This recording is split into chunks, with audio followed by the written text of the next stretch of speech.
ನಮಸ್ಕಾರ ಸ್ನೇಹಿತರೆ. ರಾಶಿ ಕನ್ನಡ ಆಸ್ಟ್ರೋ ಯೂಟ್ಯೂಬ್ ಚಾನಲ್‌ಗೆ ಸ್ವಾಗತ. ಇವತ್ತು ನಾವು ಮೀನ ರಾಶಿಯವರಿಗೆ 2026ರ ವರ್ಷ ಭವಿಷ್ಯವನ್ನ ನೋಡೋಣ. ಮೊದಲಿಗೆ ನಿಮ್ಮ ರಾಶಿಗೆ ಈಗ ಸದ್ಯ ಹೇಗಿದೆ ಅಂತ ನೋಡೋದಾದ್ರೆ, ಸದ್ಯ ನಿಮ್ಮ ರಾಶಿಯಲ್ಲಿ ಶನಿ ಇದ್ದಾರೆ. ಸಾಡೆ ಸಾತಿ ನಡೀತಾ ಇದೆ. ಯಾರೆಲ್ಲ ಉತ್ತರ ಭಾದ್ರಪದ ನಕ್ಷತ್ರದವರಿದ್ದೀರಿ, ಅವರೆಲ್ಲ ತುಂಬಾ ಕಷ್ಟ ಅನುಭವಿಸಿದ್ದೀರಿ. ಅವಮಾನಗಳನ್ನ ಎದುರಿಸಿದ್ದೀರಿ. ತುಂಬಾ ಜನ ಫೈನಾನ್ಷಿಯಲ್ ಇನ್‌ಸ್ಟೆಬಿಲಿಟಿ ಅನುಭವಿಸಿದ್ದೀರಿ. ಕೆಲಸ ಮಾಡುವ ಜಾಗದಲ್ಲಿ ಒತ್ತಡವನ್ನ ಅನುಭವಿಸಿದ್ದೀರಿ. ಆರೋಗ್ಯ ಕೂಡ ಏರುಪೇರು ಆಗಿತ್ತು. ಎಲ್ಲ ಅನುಭವಿಸಿದ್ರಿ. ಉತ್ತರ ಭಾದ್ರಪದ ನಕ್ಷತ್ರ ಬಂದು ಶನಿ ಅವರ ನಕ್ಷತ್ರ. ಆದ್ರೂ ತುಂಬಾ ಕಷ್ಟಗಳನ್ನ ಅನುಭವಿಸಿದ್ರಿ. ಮೀನರಾಶಿಯವರು ಯಾರೆಲ್ಲ ಈ ನಕ್ಷತ್ರದವ್ರು ಇದ್ದೀರಿ, ಶನಿಯ ನಕ್ಷತ್ರ ಆದರೂ ತುಂಬಾ ಕಷ್ಟಗಳು ಯಾಕೆ ಬರ್ತಾ ಇದಾವೆ ಅಂದರೆ, ನಿಮ್ಮ ರಾಶಿಗೆ ಗುರು ದೃಷ್ಟಿ ಇಲ್ಲ. ಹಾಗಾಗಿ ಕೊಂಚ ನಿಮಗೆ ಶನಿಯ ಪ್ರಭಾವ ಅಧಿಕವಾಗಿದೆ.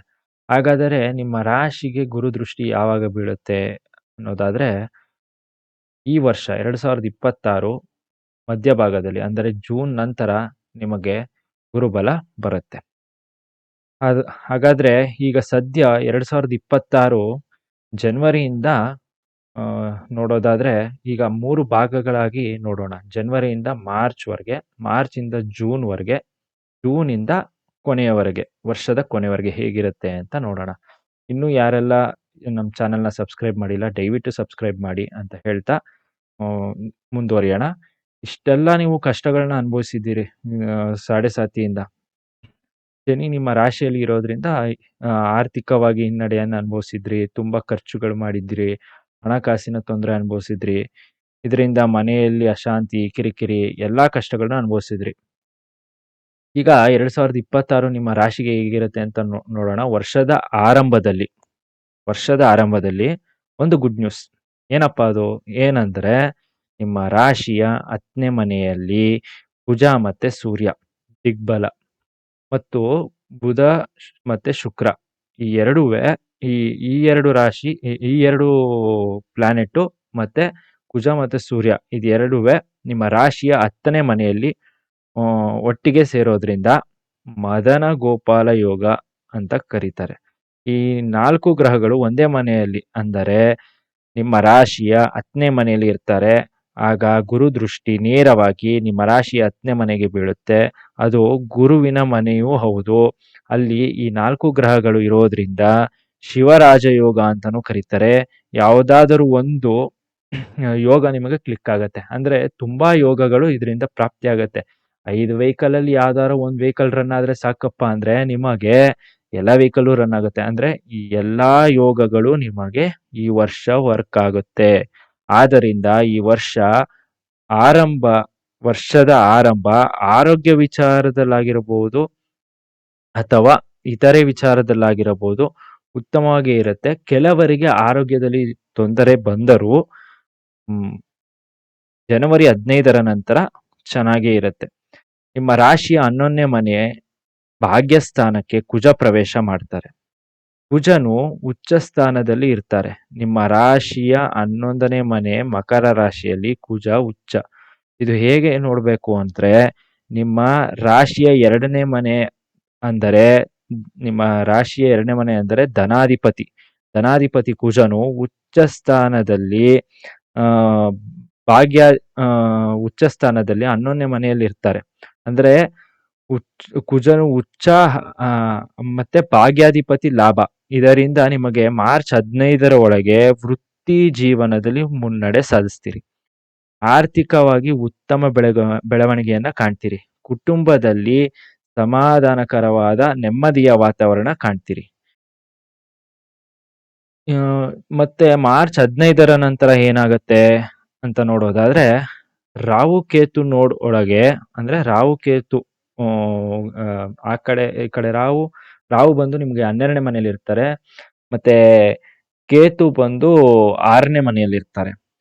ಈ 2 ಗ್ರಹಗಳ ಒಳಗಡೆ ಎಲ್ಲಾ ಗ್ರಹಗಳು ಬಂದು ಸೇರೋದ್ರಿಂದ ಎಲ್ಲಾ ಗ್ರಹಗಳು ತಮ್ಮ ಶಕ್ತಿಯನ್ನ ಕಳ್ಕೋತಾರೆ. ಹಾಗಾಗಿ ನಿಮ್ಮ ರಾಶಿಯ 12ನೇ ಮನೆಯಲ್ಲಿರುವ ರಾಹು 12ನೇ ಮನೆಯಲ್ಲಿ ರಾಹು ಇದ್ದಾರೆ. ಹೌದು, ರಾಹು ಇದ್ದರೂ ಗುರುವಿನ ದೃಷ್ಟಿ ರಾಹು ಮೇಲೆ ಬೀಳೋದ್ರಿಂದ ಹೊರ ರಾಜ್ಯ, ಹೊರ ದೇಶದಲ್ಲಿ ಜಾಬ್ ಆಪರ್ಚುನಿಟಿ ಬರ್ಬೋದು.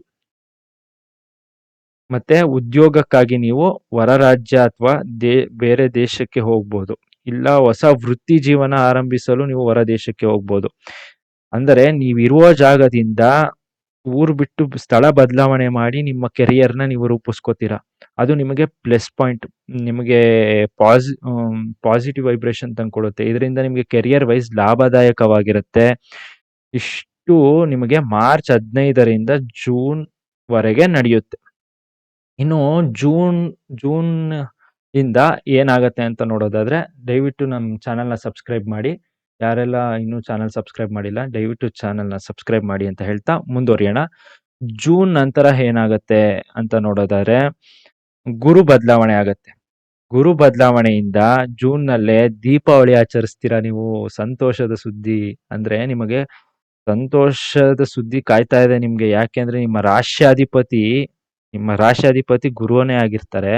ಅವರು ಉಚ್ಚ ಸ್ಥಾನಕ್ಕೆ ಹೋಗ್ತಾರೆ. ನಿಮ್ಮ ರಾಶಿಯ 5ನೇ ಮನೆಗೆ ಅಂದರೆ ಕಟಕ ರಾಶಿಗೆ ಪ್ರವೇಶ ಮಾಡ್ತಾರೆ. ಕಟಕ ರಾಶಿಯಲ್ಲಿ ಗುರು ಉಚ್ಚ ಸ್ಥಾನ. ಇದರಿಂದ ಗುರು ನಿಮ್ಮ ರಾಶಿಯ 9ನೇ ಮನೆ, 11ನೇ ಮನೆ ಹಾಗೂ ನಿಮ್ಮ ರಾಶಿಯನ್ನೇ ನೋಡ್ತಾರೆ. ಹಾಗಾಗಿ ನಿಮಗೆ ಗುರುಬಲ ಆರಂಭವಾಗತ್ತೆ. ಇದು ಜೂನ್ 5ರ ನಂತರ ಇಷ್ಟು ಆಗತ್ತೆ. ಇಷ್ಟು ದಿನ ಕತ್ಲಲ್ಲಿದ್ದ ನೀವು ಗುರುವಿನಿಂದ ಬೆಳಕಿನ ಕಡೆಗೆ ಪ್ರವೇಶ ಮಾಡ್ತೀರಿ. ಅಂದರೆ ಗುರುವಿನ ದೃಷ್ಟಿ ನಿಮ್ಮ ರಾಶಿ ಮೇಲೆ ಬೀಳುತ್ತೆ. ಅಲ್ಲಿ ನಿಮಗೆ ರಾಶಿಯಲ್ಲಿ ಶನಿ ಇದ್ದಾರೆ ಅಲ್ವೇ, ಸಾಡೆ ಪ್ರಭಾವ ಕಡಿಮೆ ಆಗೋಗುತ್ತೆ. ಹಾಗಾಗಿ ಇಷ್ಟು ದಿನ ಎಲ್ಲಾ ಅಡೆತಡೆಗಳು ಮತ್ತು ಮಂದಗತಿಯಲ್ಲಿ ನಡೆಯುತ್ತಿದ್ದ ಎಲ್ಲಾ ಚಟುವಟಿಕೆಗಳು ಶೀಘ್ರವಾಗಿ ನೆರವೇರಲು ಆರಂಭವಾಗುತ್ತೆ. ಗುರುವಿನ ದೃಷ್ಟಿಯಿಂದ ಜೀವನಾಧಿಪತಿಯು ಲಾಭಸ್ಥಾನಾಧಿಪತಿಯನ್ನು ಜನ್ಮರಾಶಿಯನ್ನು ನೋಡೋದ್ರಿಂದ ತುಂಬಾ ವರ್ಷ ನಂತರ 2026ರಲ್ಲಿ ನಿಮಗೆ ಉತ್ತಮವಾಗಿರುತ್ತೆ. ಇದರ ಜೊತೆಗೆ ನೀವು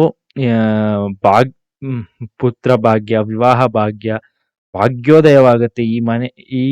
ಈ ಮನೆಯಲ್ಲಿ ನಿಮ್ಮ ಮನೆಯಲ್ಲಿ ಶುಭ ಕಾರ್ಯಗಳು, ವೃತ್ತಿ ಜೀವನದಲ್ಲಿ ಮುನ್ನಡೆಯನ್ನು ಸಾಧಿಸ್ತೀರಿ.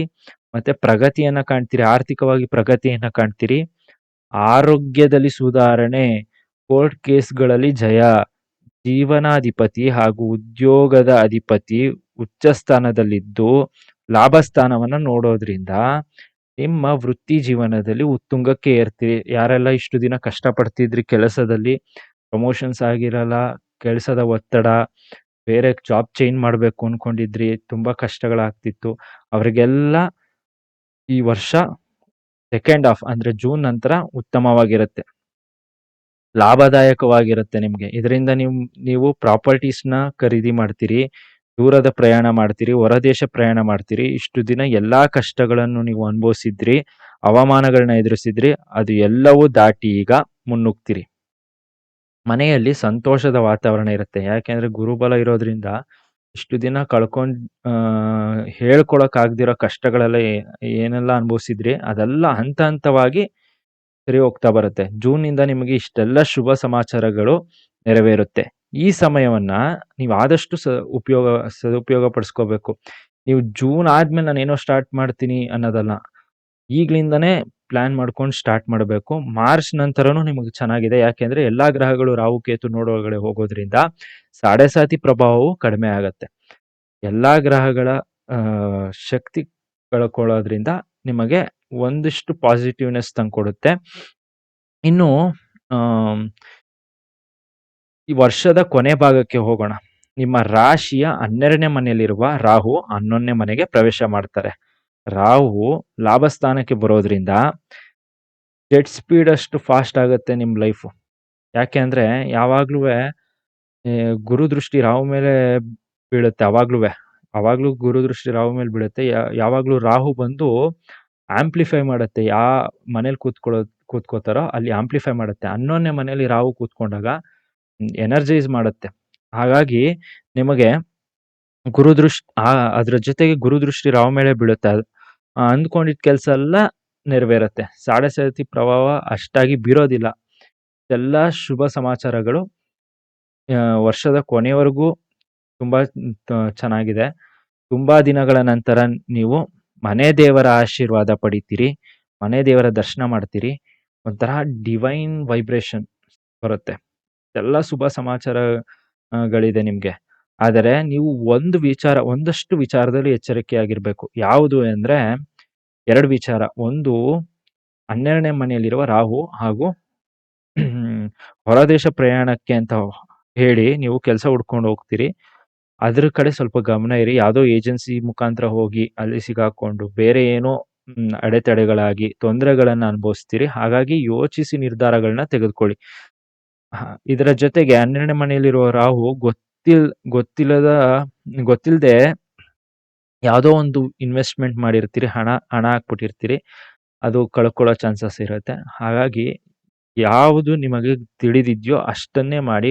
ಗೊತ್ತಿಲ್ಲದೆ ಇದ್ರೆ ಯಾರಾದ್ರ ಗೈಡೆನ್ಸ್ ತಗೊಂಡು ಮುಂದುವರಿರಿ ಅಂತ ಹೇಳ್ತಾ, ಇದ್ರ ಜೊತೆಗೆ ಆರೋಗ್ಯ ವಿಚಾರಕ್ಕೆ ಬರೋದಾದ್ರೆ ಸ್ವಲ್ಪ ಅಸಿಡಿಟಿ ಸಮಸ್ಯೆ ಇರುತ್ತೆ. ಅದ್ರ ಕಡೆ ಸ್ವಲ್ಪ ಗಮನ ಇರಲಿ. ಯಾಕೆಂದ್ರೆ 6th ಹೌಸು ಸ್ವಲ್ಪ ಪ್ರಾಬ್ಲಮ್ ಇದೆ. ಆದ್ರಿಂದ ಇದೊಂದು ನೋಡ್ಕೊಂಡ್ಬಿಟ್ರೆ, ಇದಿಷ್ಟು ನೋಡ್ಕೊಂಡ್ಬಿಟ್ರೆ ಅವರಿಗೆ ಆಲ್ಮೋಸ್ಟ್ ಆಲ್ ಚೆನ್ನಾಗಿದೆ. ಇನ್ನು ಮೀನರಾಶಿಯಲ್ಲಿರುವ ಮಕ್ಕಳಿಗೆ ವಿದ್ಯಾಭ್ಯಾಸದಲ್ಲಿ ಉತ್ತಮ ಪ್ರಗತಿ ಮುನ್ನಡೆಯನ್ನು ಸಾಧಿಸ್ತೀರಿ ವರ್ಷದ ಸೆಕೆಂಡ್ ಹಾಫ್ ಅಲ್ಲಿ, ಅಂದ್ರೆ ಜೂನ್ ನಂತರ.